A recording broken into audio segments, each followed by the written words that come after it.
Ej Jose, stort tillykke med dagen. Det er en stor dag, og jeg håber, at du bliver fejret med manér af din søde familie og måske også nogle venner.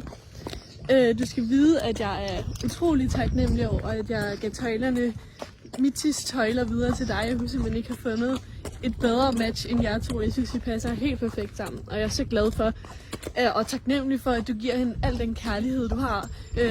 Jeg elsker at følge med på Instagram, både når I er til stævner og til træning. Men også bare hverdagen derhjemme, hvor det ser ud som om, at hun har det som blomme i et æg. Så tusind tak for det, Jussi. Husk at nyde din dag. Jeg håber, den bliver fantastisk. Og husk at nyde ponytiden. Og Mitzi, nyd hende lidt ekstra på mig.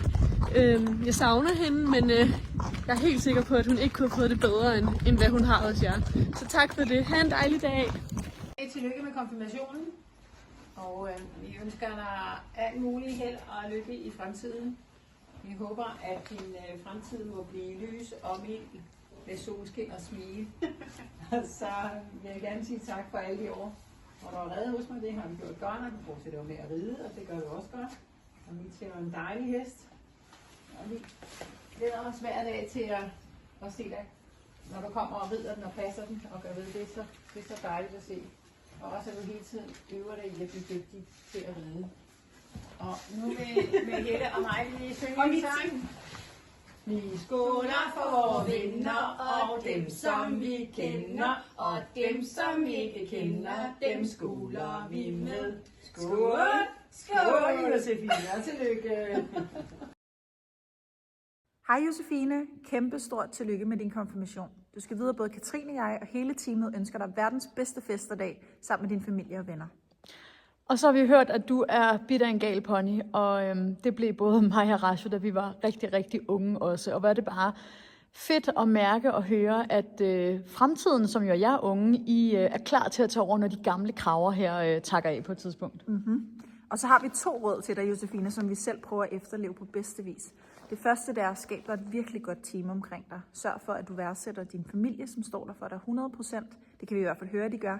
Sørg for, at du har nogle gode venner, som du kan dyrke den her sport med. Og sidst men ikke mindst, sørg for et virkelig godt forhold og venskab til din pony.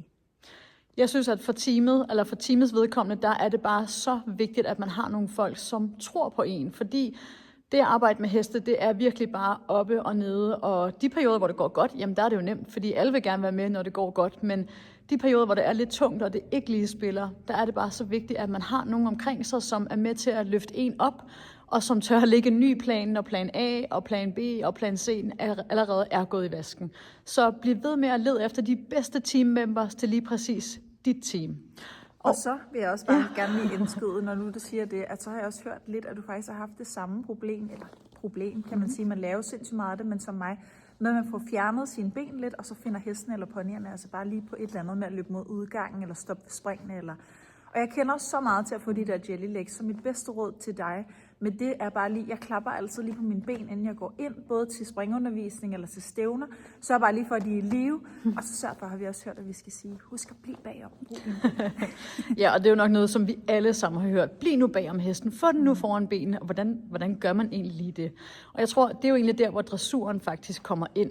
At man lærer at have hesten foran benene igennem masser af overgange, masser af temposkift, helt almindelig lydighedstræning, fordi det er svært at ligesom blive bagom hesten, hvis hesten er bagom en. Så det er ligesom, hvad kommer først, hønen eller ægget? Så husk din dressur, hvis du gerne vil blive en stjerne springrytter, fordi vi kan bare se, at de bedste springrytter i verden, de kan altså også deres grunddressur. Så hold fast i det. Ja, og sørg for lige at vække benene.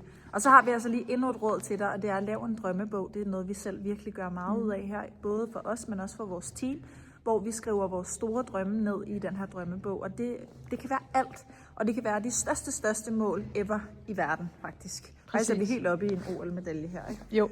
Så sørg for at lave en drømmebog, fordi så ved man også, når dagene de bliver lidt tunge, hvorfor det er, man gør, som man gør, og hvorfor det er, man bliver ved med at bære igennem.